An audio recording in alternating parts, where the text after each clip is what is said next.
कृषि बिलों के समर्थन में पूर्व राज्य मंत्री ने किसानों के साथ ट्रैक्टर यात्रा निकाली। रादौर से कुरुक्षेत्र पहुंची यात्रा। कुरुक्षेत्र में उपायुक्त को बिलों के समर्थन में सौंपा गया ज्ञापन। एक तरफ जहां केंद्र सरकार द्वारा पास किए गए कृषि विधेयकों के खिलाफ किसान आंदोलनरत हैं, वहीं भाजपा ने इसके समर्थन में किसानों को होने का दावा किया है। पूर्व राज्य मंत्री करणदेव कम्बोज ने इन विधेयकों के समर्थन में रादौर से कुरुक्षेत्र तक ट्रैक्टर यात्रा निकाली, जिसमें कई किसान शामिल हुए।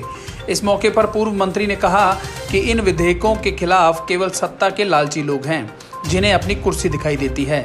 किसानों की समस्याओं से उनका कोई सरोकार नहीं है। उन्होंने कहा कि जब किसानों द्वारा इन विधेयकों के खिलाफ आंदोलन चलाया गया था, तब सरकार ने 3 सांसदों की एक कमेटी बनाई थी ताकि किसान संगठन या जो भी राजनीतिक दल इसमें कुछ सुझाव देना चाहते हैं वह दे सकते हैं। लेकिन उस समय न तो किसी किसान संगठन ने और न ही किसी दल ने कोई सुझाव दिया। अब मात्र किसानों को गुमराह किया जा रहा है, जबकि न तो इन विधेयकों के बाद मंडी पर कोई असर पड़ेगा और न ही किसानों को मिलने वाले एमएसपी पर।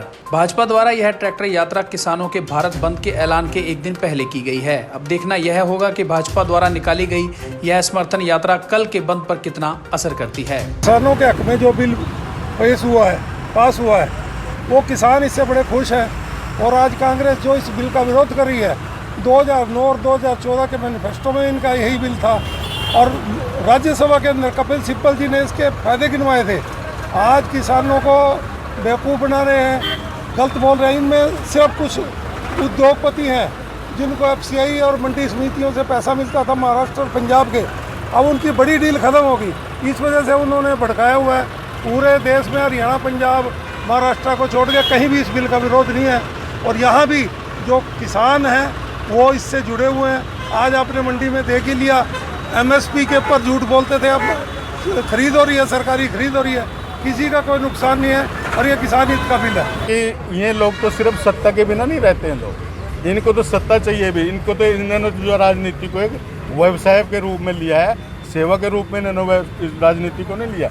ये तो सिर्फ जो है ना राजनीति यहाँ करने के लिए रहते हैं, सिर्फ जो है ना एक बिजनेस के रूप में इन्होंने राजनीति को ले रखा।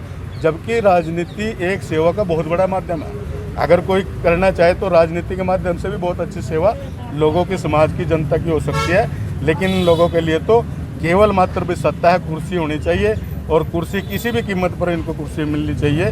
तो इनकी लोगों की तो मानसिकता अब ये सामने आ गई है, सबको पता लग गया कि किस मानसिकता के लोग। देखिए, जो लोग विरोध कर रहे हैं उनका विरोध कोई वाजिब नहीं है।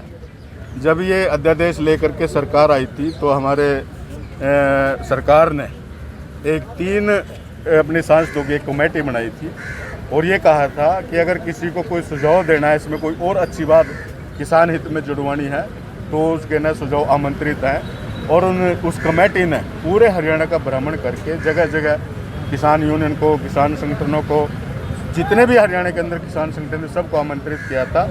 और जो प्रगतिशील किसान हैं उनको भी जाना निमंत्रण दे करके वहाँ बुलाया था कि वो अपने सुझाव दें, ताकि हम इसमें जो है ना उसको एडिशन करा करके केंद्रीय कृषि मंत्री जी से बात करके और भारत सरकार से बात करके इसमें उसको ऐड करा करके और किसानों को किस प्रकार से लाभकारी मूल्य मिले, किसानों को किस प्रकार से लाभान्वित किया जाए, तो उसके लिए सुझाव आमंत्रित किए थे। अगर उन्होंने किसी भी व्यक्ति ने, किसी भी संगठन ने जहाँ जहाँ भी सुझाव दिया तो सारे उनके सुझाव भी लिखे गए। लेकिन जो इस प्रकार से राजनीति से प्रेरित इस प्रकार के जो बयान दिए गए और सिर्फ एक ही टारगेट, जब आपने देखा पिपली के अंदर जो किसानों का एक इकट्ठ हुआ था और उसमें जो है ना उन्होंने सिर्फ एक ही बात रखी कि सरकार की जड़ें पाड़ दो। किसान के बारे में एक भी शब्द किसी ने नहीं बोला। किसान की अगर उन्होंने चिंता होती तो उस किसान के लिए कुछ सुझाव देने चाहिए थे। रादौर से लाजपत राय की रिपोर्ट। देश विदेश की तमाम खबरों से जुड़े रहने के लिए सब्सक्राइब करें सच कहूं और बेल आइकन प्रेस करके पाएं हर लेटेस्ट अपडेट सबसे पहले।